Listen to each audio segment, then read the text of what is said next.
Hello, my friends, and welcome. I'm so glad you're here to join me. My name is Renee. I'm an intuitive healer, and it is my mission to help people to heal from codependency and abuse, and to learn to love themselves and to know their value. In today's video, I want to get into understanding the motivations of the narcissist. And I'm going to be approaching this from the perspective of children who grow up with narcissistic parents, and now we're adults, and how that manifests and what we learned.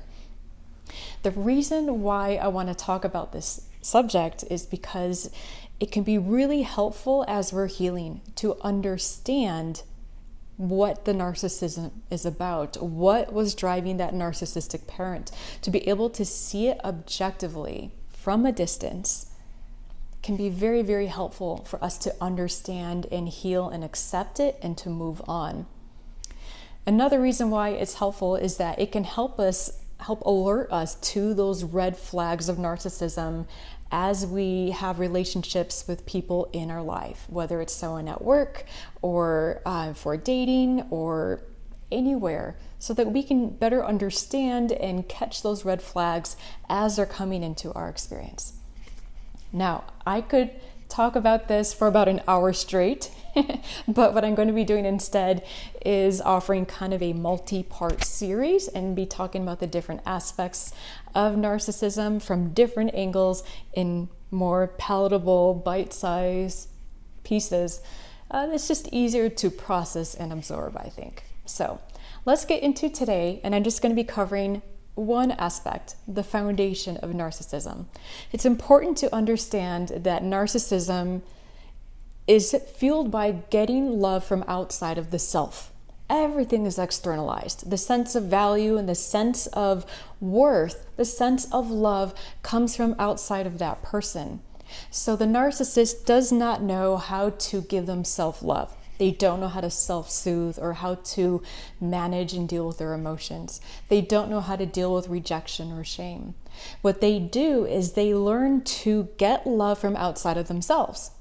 And that takes on the form of maybe control, manipulation, coercion, gaslighting, mind games, any way that they can get other people to give them love, give them validation. The message of the narcissist is, give to me, do things for me to make me feel good.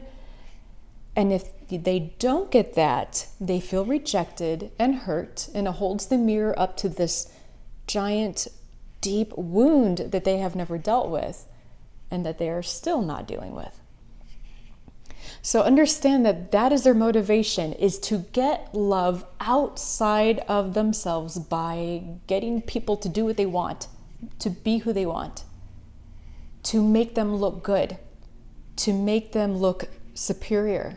And the narcissist is very, very concerned with appearances, very concerned with looking like they have it together, like they are well off, that they have maybe an advanced degree or a nice big house and a nice car and lots of money, that they have these certain outward expressions of status and success in the world because they care a lot about how others see them, and they're very concerned with looking good to other people, even people they don't know, don't like.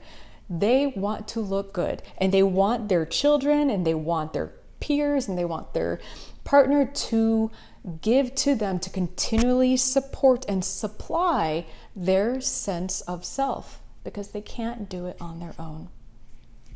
The second thing that I want to talk about is that they tend to have a view of the world that is based in polarization, binary, all or nothing, all good or all bad.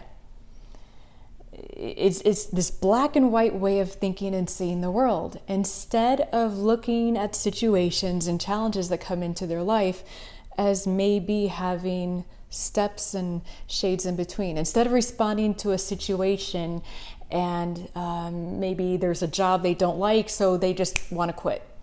Instead of saying, well, maybe I could do option A, B, or C. I could change my hours. I could change the job within that company. I could maybe drop down to part-time. I could maybe work for somebody else. I could have a different role in that company. That would be thinking in between, in this gradient of shades of gray in between.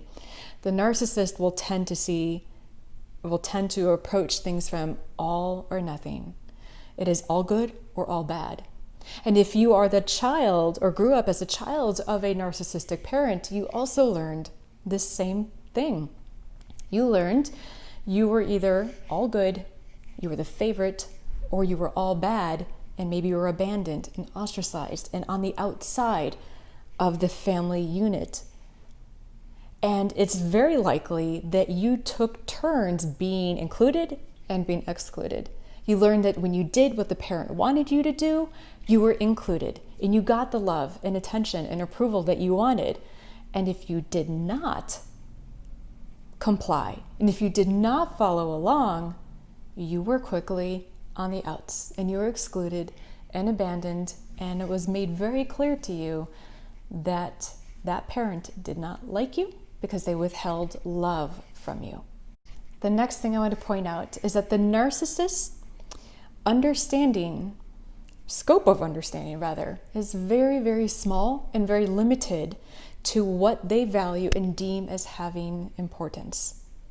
So I gave an example in a video I did recently on trying to get approval or letting go of the need to get approval from your parents.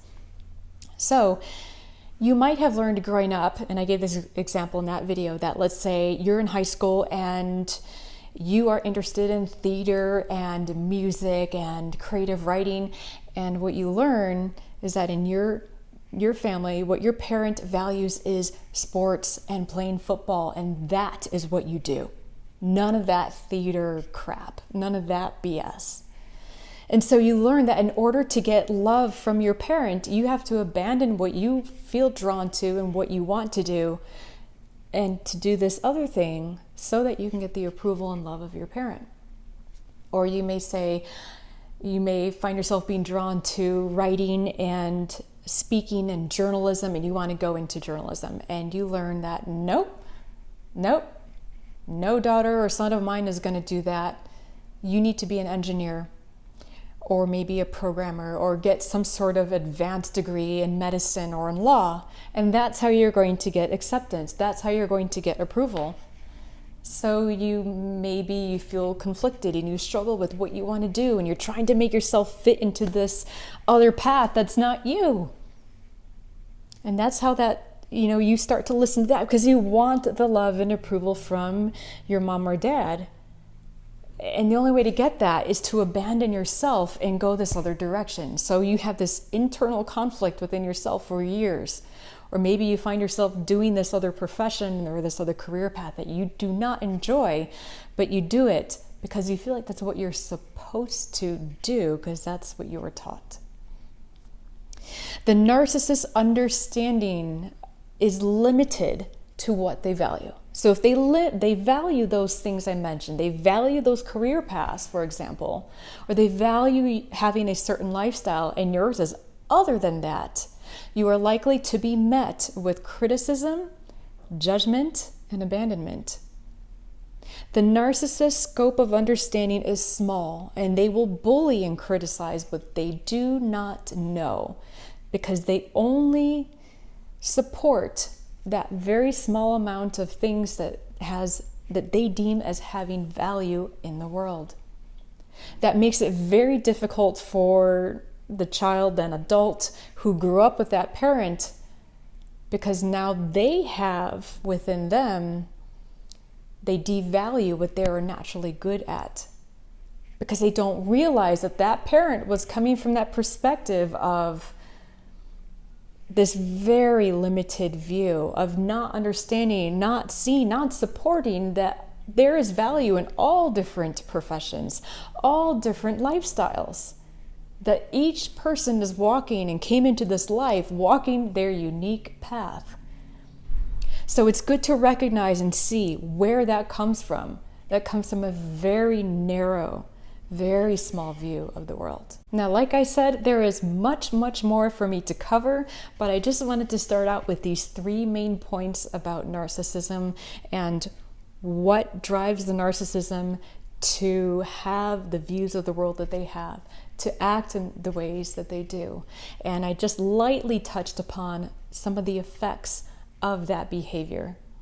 In more videos in the coming weeks, I will discuss other things to help, again, bring your awareness so that it can help with your healing. I really hope that this has helped shed some light and give you some perspective on some of the things that you may have learned growing up with a narcissistic parent. So be well, and I commend you for doing this healing work on yourself and for diving into these topics. I know that they're tough, but we can heal, and it helps to be able to see this stuff and to discuss it from a distance so that we can see what we absorbed growing up as children. Thank you so much for joining me. Take care, be well, and I will see you next week.